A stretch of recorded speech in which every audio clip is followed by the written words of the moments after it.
coming across people that are suffering from the same stuff that you're suffering from. They've been affected by wars, they lost their homes, they lost loved ones. It sort of helped in my healing process, or in my understanding process of absorbing everything that is happening or currently happening in Sudan.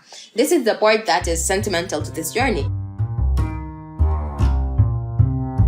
Welcome to Open Learners, a podcast that tells the stories of learners all over the world who use MIT's OpenCourseWare. I'm Emmanuel Olimika-Sigazi, an Open Learner from Kampala, Uganda. And I'm Michael Jordan Pilgreen, an Open Learner from Memphis, Tennessee. Hey, Emmanuel, how are you doing? I'm good, Michael. I'm good. I'm enjoying summer. I'm enjoying Toronto. Emmanuel, this episode is really special. Our guest today is someone who has leveraged MIT's open learning resources during a really difficult time for herself, her family, and her country. That's right, Michael. Today's guest is Sujood Khalid Eldouma, an open learner from Khartoum, Sudan. She earned her bachelor's degree in electrical and electronic engineering from the University of Khartoum in 2022. 1 year later, in May of 2023, sadly, Sujood was forced to flee Sudan because of the ongoing war in her home country. The company she was working for shut down, and she was forced to leave her home and some of her family members behind.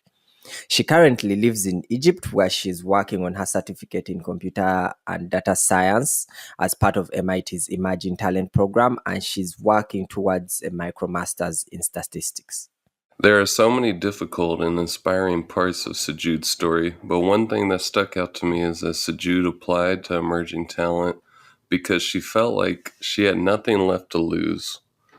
Now, a year into the program, she sees the skills that she's learned through MIT Open Learning as essential tools that will help her rebuild her home country. Sujood is deeply committed to building a prosperous future for Sudan and placing her home country at the forefront of technological advancement. Her long-term goal is to establish a research center in Sudan which will use data science to address local socio-economical and environmental challenges. But in the short term, she's already putting her data science and programming skills to good use. She runs a database called NASA Al Sudan, which curates a list of scholarships available to Sudanese students. Yes, Sujood is a really inspiring person, and I admire her deep commitment to her country and her own learning. I'm really excited for our listeners to hear our entire conversation with Sujood. We talk about her hopes for Sudan, along with how OCW helped her make lifelong friends and how she keeps herself motivated during the dark times. This is a really, really great episode, Michael, and the perfect story to end our first season with. So without further ado, here's our conversation with Sujood Khalid Eldouma from Khartoum, Sudan. أنا اسمي سجود خالد. عمري 26 سنة تقريبا 26 سنة. اتخرجت من جامعة الخرطوم كلية الهندسة. أنا من السودان وحاليا عايشة في مصر. My name is Sujood Khalid. I'm 25 years old, almost 26. I always miss it by saying 25, but I'm almost 26. I come from a country in Africa called Sudan, and I graduated from University of Khartoum, Electrical and Electronics Engineering Department, and I specialized in control and instrumentation. I've sort of drifted into data science and data related stuff.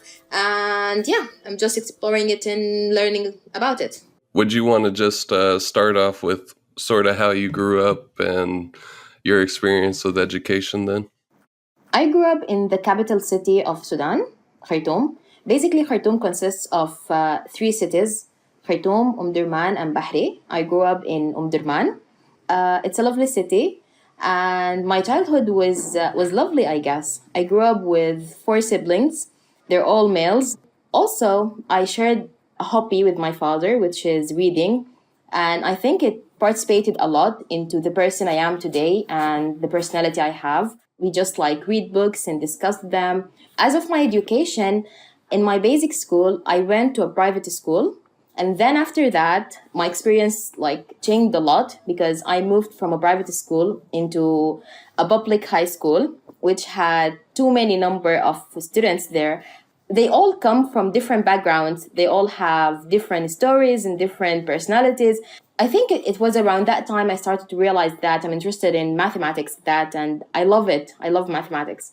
So I started to explore it. I did not have like much room to explore it. I didn't know where to look, or I didn't have anyone in my circle who was also interested in math. And I think it was around that time where I realized that I need to find other sources, or I need to find one place to pursue this interest. So I applied for University of Khartoum, one of the prestigious universities in Sudan, and I applied for the electrical and electronics engineering department.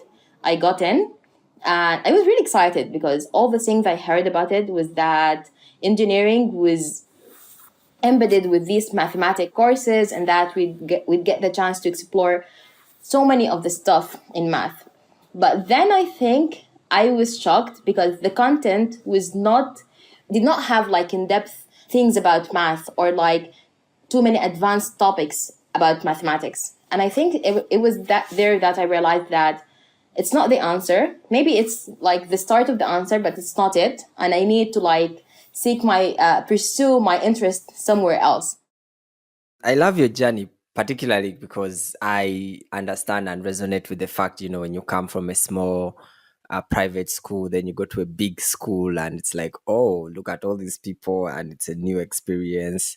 And I can also understand, actually, I can understand this as well. I also wanted to take an engineering background.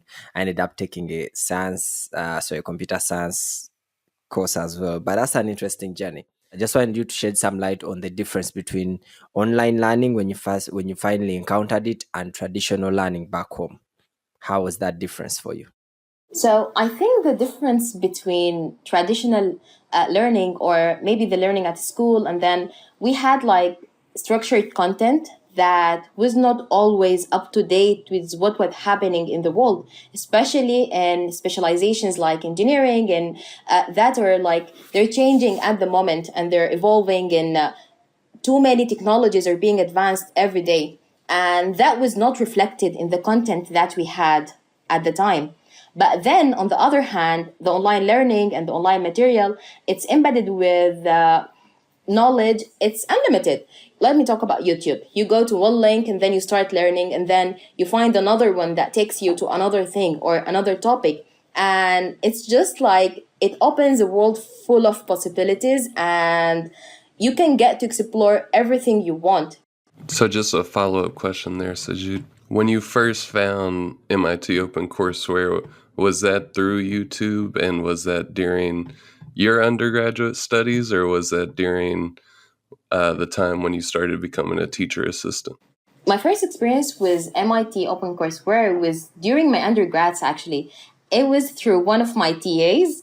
Around the second year of my undergrads, we were struggling with programming classes at that time. It was like our first impression with it, and we did not just fully understand it, and we wanted something more to understand it. And one of the TAs suggested that we look at one of the courses at MIT. I think it was in YouTube. The course was in YouTube. It was recorded.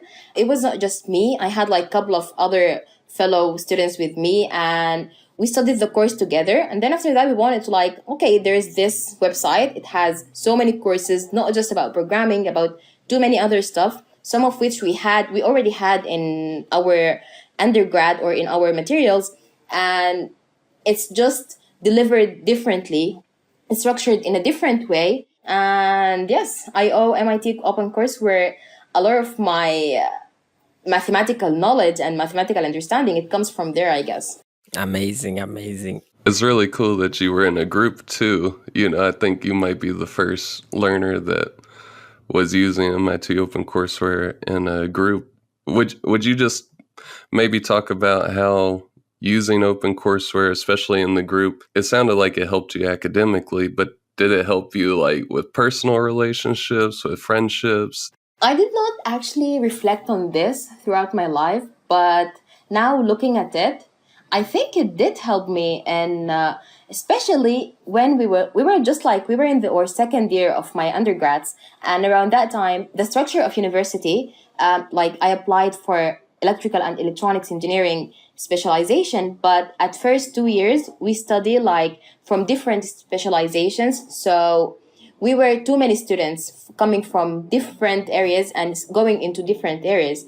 And I didn't like have the chance to meet with students from my batch or who were going to like spend the rest of my undergrads with. And then when this came up and when we started like to form the groups, and other students from my batch came in who are now are some of my best friends in my life, even after like 10 years of graduating. We spent too many time together. We would like we would not just like attend the lectures or go through the content together, but we would come and discuss it and share. Maybe some people go through a different course and then we would share it. We would share the knowledge we had, and in between this time of learning, we would like just chit chat and exchange just like the basic human interaction, and boom, we became friends. Did you ever use OCW for other things outside career, because they have so many topics on there that are outside? So was it strictly for book purposes? Are you still using OCW right now in your life?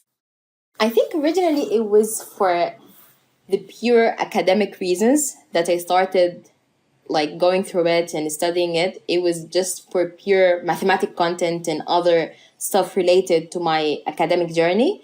But definitely in between then and there, I did go through some of the courses that are not just related to my academic life. Currently, I'm using it to go through my MIT Emerging Learning program. It's also academic, but it's helping me a lot, which brings me to this other thing, that listening to these videos and attending these lectures has helped me a lot with my English language. And it was a challenge at first because, as I said, during my high school and before my undergrads, I did not attend a school or university which was in full English. And then when I joined my undergrads, when I joined university, it was like just pure English, which was an extreme challenge. But listening to these courses and going through them has helped me a lot in listening and understanding in the academic English and how to communicate with this language. So this is one of the major parts it helped me with throughout my life.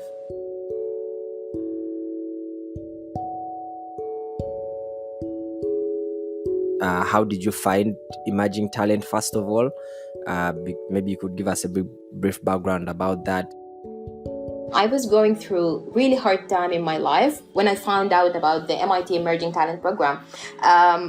If you don't know, I come from Sudan, and Sudan is currently suffering from a conflict, which is it's a war. It's not just a conflict; it's a war that's happening in Sudan. And in May of 2023, I was forced to flee Sudan and relocate to Egypt.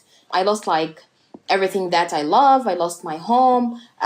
Some of my family were still stuck there. And even at the moment, I still have parts of my family still stuck there. I have friends stuck there, and we all lost loved ones. And I just couldn't find the purpose of my life, or why am I doing anything, or what's the reason?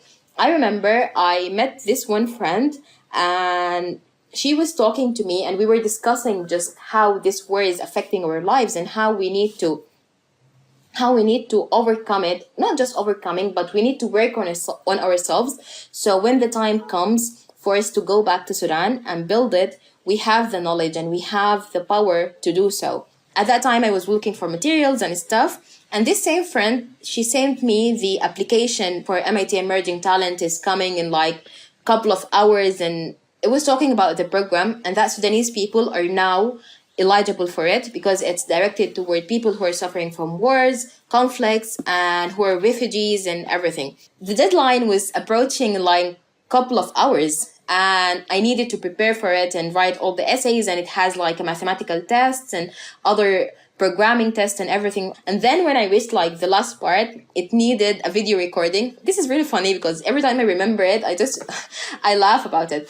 It had like a video recording thing, and at that time I was in Egypt, and it was summer, and they had like this power outage that comes in Egypt for a couple of hours, and I needed to record the video for this, and I didn't know when will the electricity come back. So I said, okay, I don't have anything to lose, let's just try. So instead of recording a video, I sent a voice recording.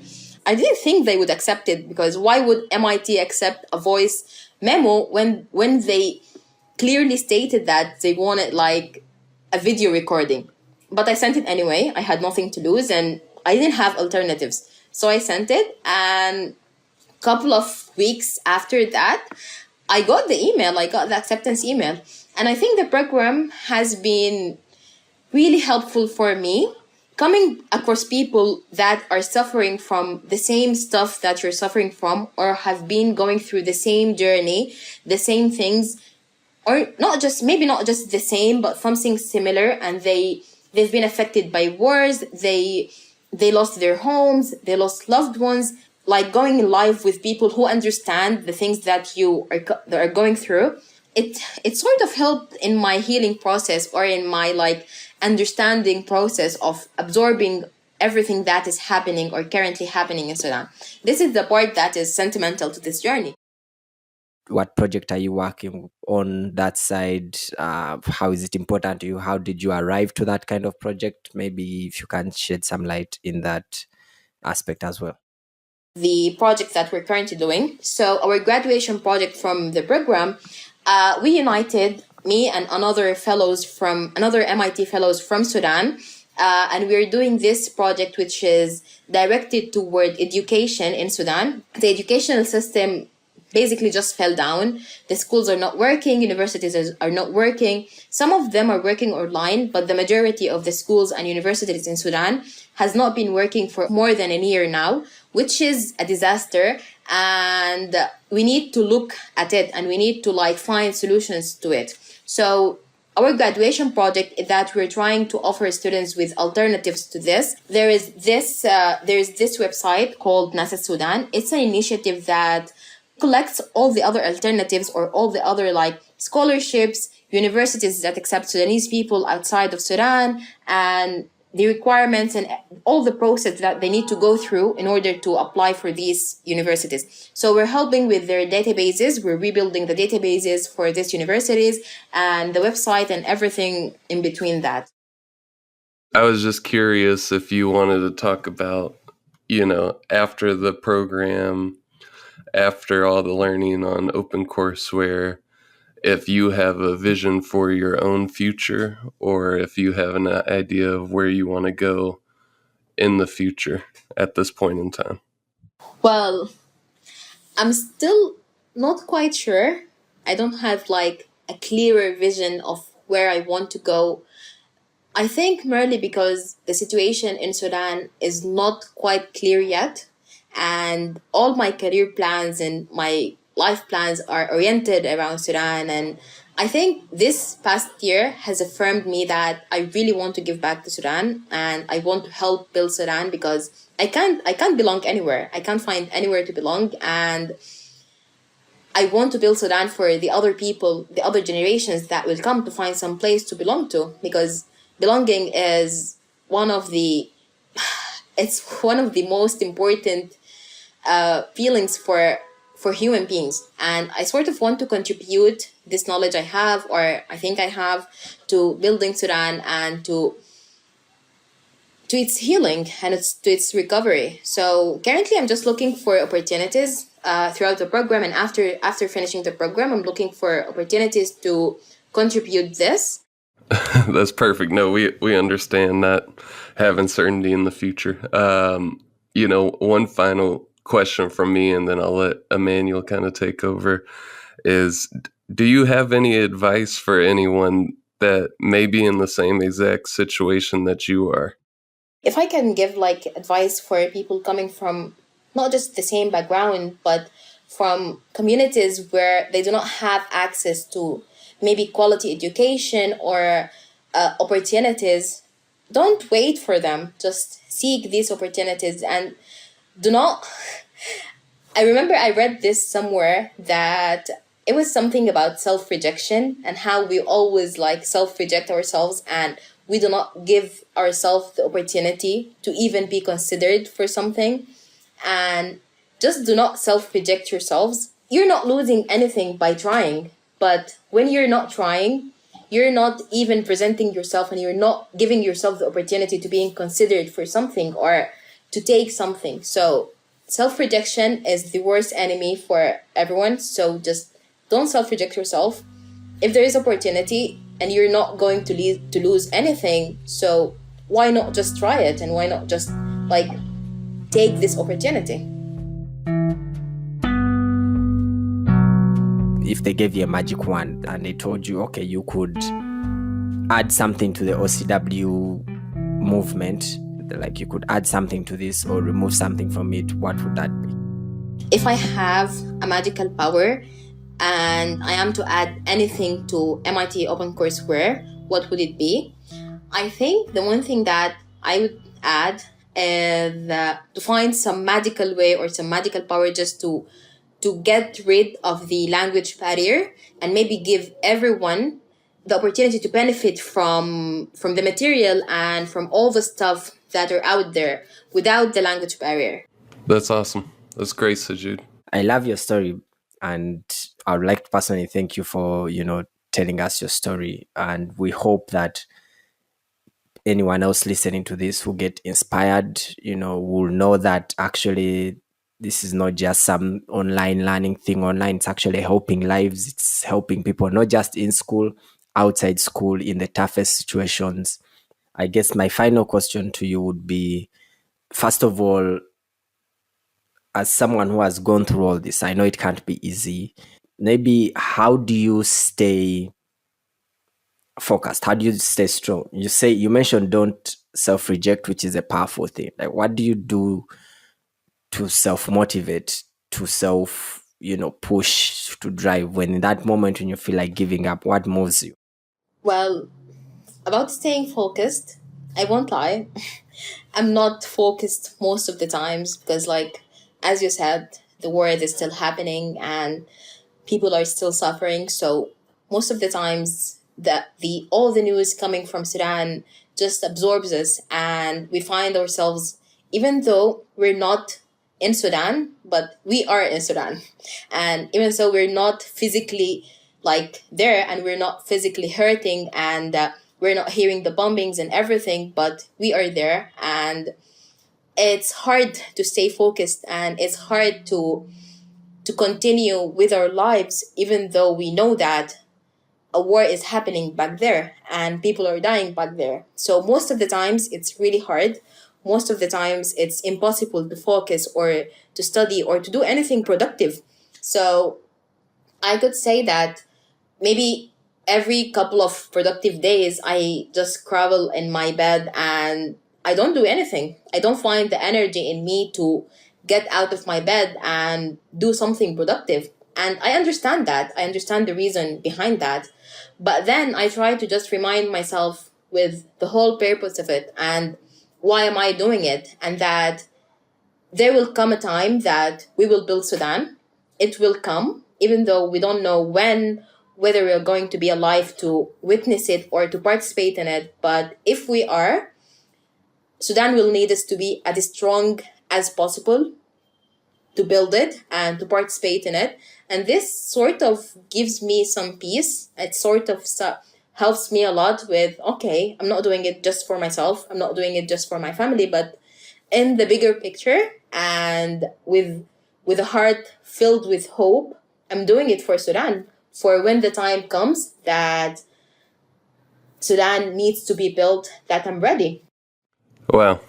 Thank you, Sujood. Again, I think so many people around the world are going to be inspired by how powerful your story is and the knowledge you've shared.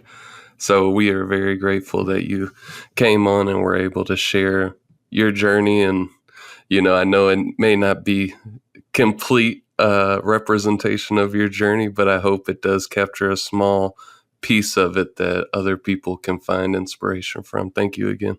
Thank you, Emmanuel and Michael. Thank you for the opportunity, and thank you for having me. I'm really grateful for this opportunity.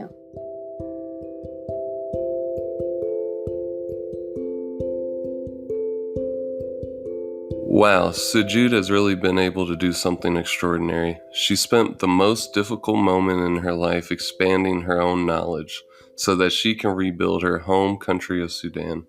It's very inspiring.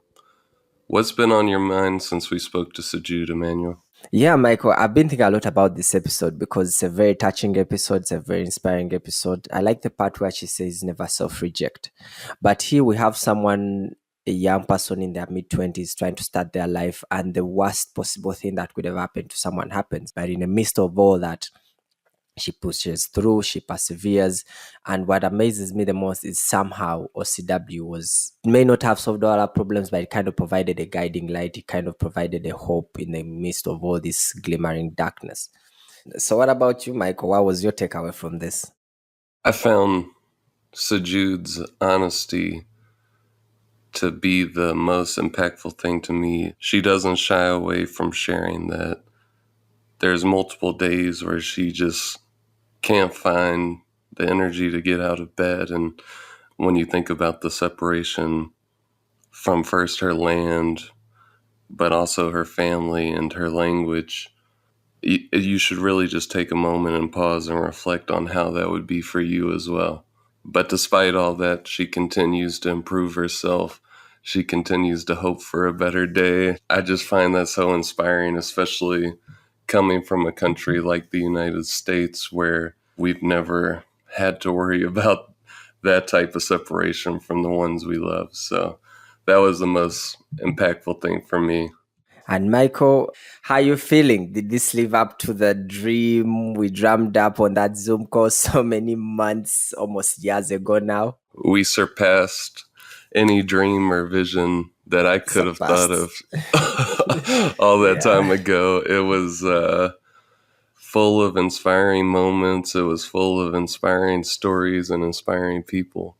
Just seeing, learning in all these different contexts, how it affects people, you know, that are trying to get their degree and just want to add some more education, or that are actually having to flee their countries and still try to figure out a way to make everything work out in their lives. I hope that highlighting these stories about humans, just like all of us from all over the world, really gives people a glass to look through and see what their life might be able to become. I always remember one of the first calls we had with Kat, where he mentioned that when they started all this, when they started OCW, they thought their biggest clientele was going to be the teachers, you know. And it brings me back to a quote I read somewhere once, where they're like, when you create something and put it out in the world, you never know. You never know who's going to use it. You never know how it's going to impact them. You never know.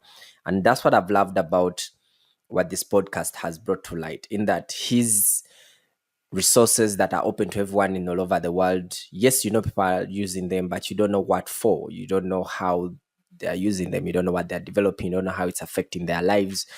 Now that we have a platform for at least people to show us and tell us about that impact, it's something really, I'm really loving. And I won't lie, it's been a fun journey. It's been more than anything I could have expected, more than anything I could have asked for. I'm even shocked we got here. I'm even shocked we actually did this. So stay tuned into MIT's channels to learn about other learners and perhaps take a few courses yourself, which I can guarantee you will change your life. You may not know how, you may not know when, but take a course, it will change your life.